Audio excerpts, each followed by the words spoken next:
Baik, saya awali. Assalamualaikum warahmatullahi wabarakatuh. Perkenalkan, nama saya Eliatina dengan NIM 08041382530085. Di sini, saya akan menjelaskan materi tentang siklus sel, proses dasar pembelahan sel, memahami mekanisme fundamental kehidupan seluler.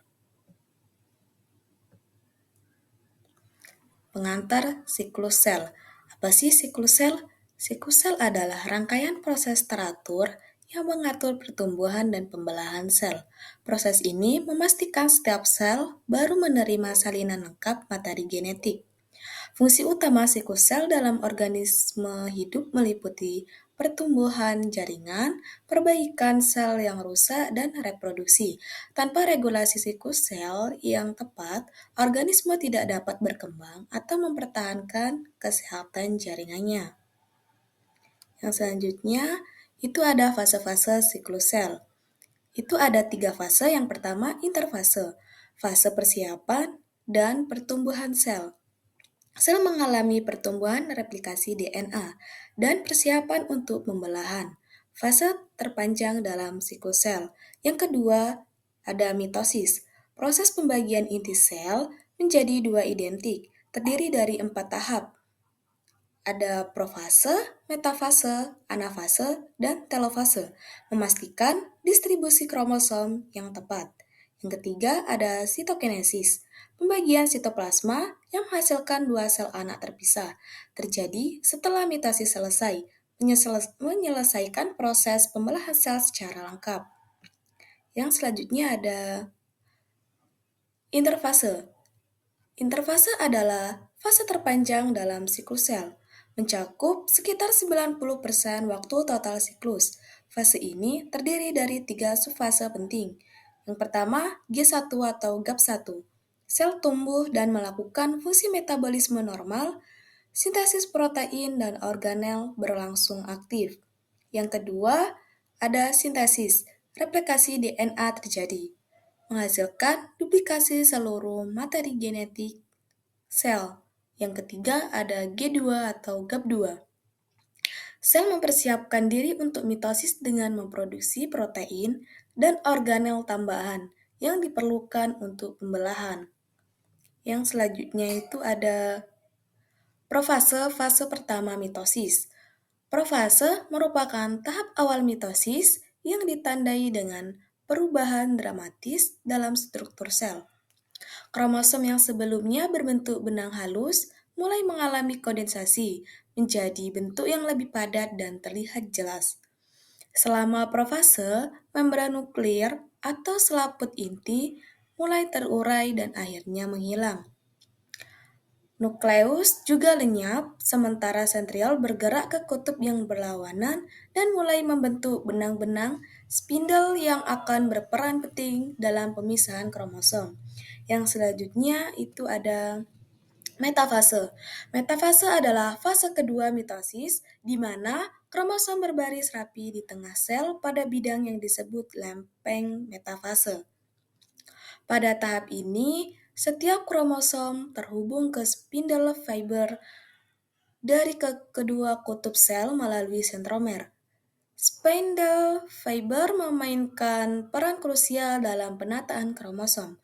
Serat-serat ini menarik kromosom hingga sejajar sempurna di ekuator sel, memastikan pembagian materi genetik yang merata pada fase berikutnya. Checkpoint metafase memverifikasi bahwa semua kromosom terikat dengan benar sebelum pembelahan berlanjut. Yang selanjutnya itu ada anafase. Anafase adalah fase ketiga mitosis yang ditandai dengan pemisahan kromatid saudara.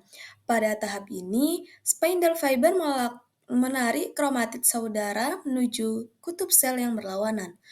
Proses pemisahan ini memastikan setiap sel anak akan menerima satu salinan lengkap materi genetik. Pergerakan kromatid diatur oleh protein motor yang bekerja sepanjang mikrotubulus spindle, menciptakan pembagian kromosom yang akurat dan seimbang. Yang selanjutnya itu ada telofase, fase akhir mitosis.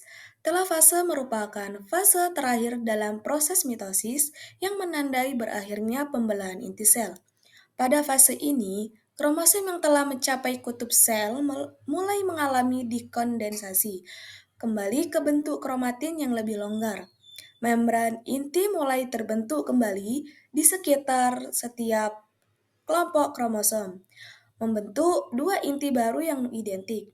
Nukleus juga muncul kembali di dalam inti yang baru terbentuk, mempersiapkan sel untuk tahap sitokinesis berikutnya. Yang selanjutnya itu ada sitokinesis dan regulasi siklus sel. Setelah mitosis selesai, sitokinesis memastikan pembagian sitoplasma menjadi dua sel anak yang identik. Pada sel hewan, cincin kontraktil aktin dan miosin membentuk alur pembelahan. Pada sel tumbuhan, vesikula membentuk lempeng sel di tengah. Siklus sel dikendalikan oleh sistem checkpoint yang memastikan setiap fase berjalan dengan benar sebelum melanjutkan ke fase berikutnya, mencegah kesalahan yang dapat menyebabkan penyakit seperti kanker. Yang pertama, itu ada checkpoint G1, memeriksa ukuran sel, nutrisi, dan kerusakan DNA sebelum replikasi yang tidak lolos akan masuk fase G0 atau istirahat. Kedua, ada checkpoint G2, memverifikasi replikasi DNA yang telah lengkap dan tidak ada kerusakan sebelum memasuki mitosis. Yang ketiga, ada checkpoint M, memastikan semua kromosom terikat dengan benar pada spindle sebelum pemisahan kromatid di anafase. Yang selanjutnya itu ada kesimpulan pentingnya siklus sel dalam kehidupan. Pemahaman siklus sel sangat krusial dalam bidang kesehatan. Gangguan regulasi siklus sel dapat menyebabkan pembelahan sel yang tidak terkendali, yang merupakan dasar dari penyakit kanker.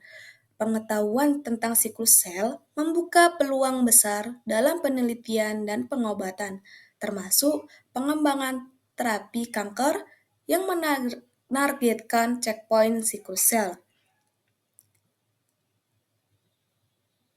Terima kasih.